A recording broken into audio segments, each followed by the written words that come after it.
The debate over open weight versus closed source AI has shifted toward the brutal metrics of enterprise economics, cost margins, and sovereign geopolitical capability. While proprietary models from OpenAI and Google maintain a distinct lead in peak logic and reasoning, open weight models have rapidly taken over the foundational infrastructure of the market. Navigating this economic power shift is a strict requirement for any organization building production-grade AI in 2026. By mid-2026, open weight models process roughly 1/3 of all global AI tokens, shattering early adoption estimates. An empirical study analyzing 100 trillion tokens routed through OpenRouter confirms this shift. The data reveals a specific geographic driver. Chinese-developed open models now account for a massive share of this international adoption. We see the same pattern on enterprise platforms like Vercel AI Gateway. Chinese-built open models process 29% of the platform's traffic, yet they consume less than 4% of total API spending. Meanwhile, the market for smaller, sub-10 billion parameter models is shrinking in overall usage share, despite a constant churn of new releases. Open-weight models are operating as a volume-dominating force, processing heavy enterprise workloads at a tiny fraction of the expected cost. This logarithmic chart compares output costs per million tokens. Controlling for intelligence, open-source models are 90% cheaper. Isolating the open-weight section on a broken axis, the multiplier is clear. Capable open models cost 25 to 400 times less per token than closed frontier models. Deploying them is also easier than ever. The explosion of independent Inference-as-a-Service providers, companies like DeepInfra, Fireworks, and Grok, has removed the high engineering friction of self-hosting, forcing API prices to the floor. The technical engine making this possible is the mixture of experts, or MOE architecture. Instead of running every calculation through the entire network, an MOE model only activates a small, specialized percentage of its neural pathways for any given prompt. Take the Qwen-3 VL model as an example.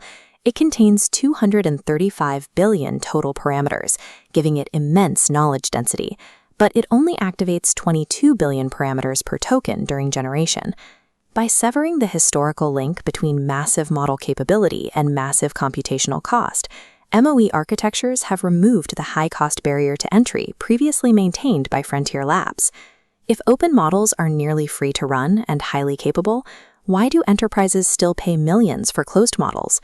The answer lies in agentic AI. Deploying autonomous agents require systems that can manage recursive reasoning loops, execute multi-step workflows, and constantly self-correct their own logic in real time. This flowchart illustrates the current technical divide.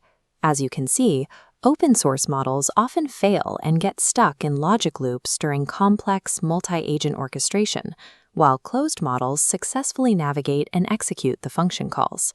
For complex enterprise pipelines, where an agent must execute sequential, high-stakes tasks without supervision, closed frontier models still command a massive advantage in reliability. There is also the reality of capital expenditure. Bypassing APIs to download an open model drops your software bill to zero, but you immediately take on the massive financial burden of purchasing and powering the physical infrastructure. Enterprise architects have to choose between investing in massive, predictable hardware clusters or accepting the convenience of a highly variable, expensive API bill. The rapid advancement of open-weight models also has a controversial shadow, driven by the practice of illicit model extraction. In February 2026, Anthropic published a direct disclosure detailing industrial-scale distillation campaigns actively targeting their systems. They identified 3 specific AI laboratories, DeepSeek, Moonshot, and Minimax, which utilized approximately 24,000 fraudulent accounts to generate over 16 million automated exchanges.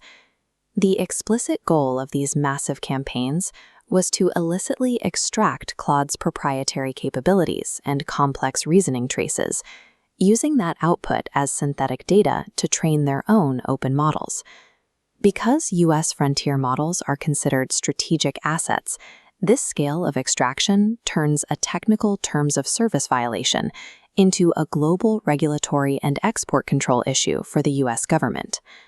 The rapid closing of the capability gap relies on a combination of open-source engineering, unauthorized extraction, and geopolitical strategy. Despite the extraction scandals and hardware costs, businesses have to architect reliable production systems today. This split-screen logic flow shows the 2026 enterprise standard, the hybrid architecture.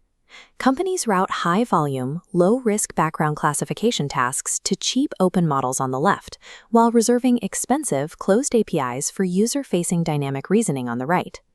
Mastering AI infrastructure means knowing exactly when to deploy cheap open weights for scale and when to pay a premium for closed frontier agents. Let us know in the comments which model architecture you are deploying in your own workflows, and subscribe for more deep dives into the economics of tech.